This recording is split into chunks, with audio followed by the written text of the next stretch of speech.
भाई बंधु मैंने देखंतु आमर कोणार्क मंदिर रे गोटे म्यूजियम न्यूआ रे बना है पत्थर रे बहुत सुंदर कार्य है संपूर्ण मंदिर कला कार्य एठी वर्णना करा जायछि। एठी देखंतु एटा होछि आमर अरुण स्तंभ जहाँकि 1770 रे कोणार्क मंदिर रे थिला वर्तमान ताको शिफ्ट करा जायछि पुरी मंदिर को।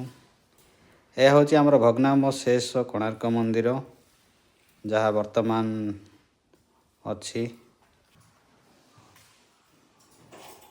यहाँ देखंतु यहाँ हूँ आमर पुराना सूर्य मंदिर जोड़ा कि प्रथमे थिला 70 मीटर लंबा आमर यही मंदिर यहीटा को ही भंगा जाए कि वर्तमान जहाँ आम देखुचे एवं मंदिर दृश्य ये हूँ आमर ओरिजिनल मंदिर।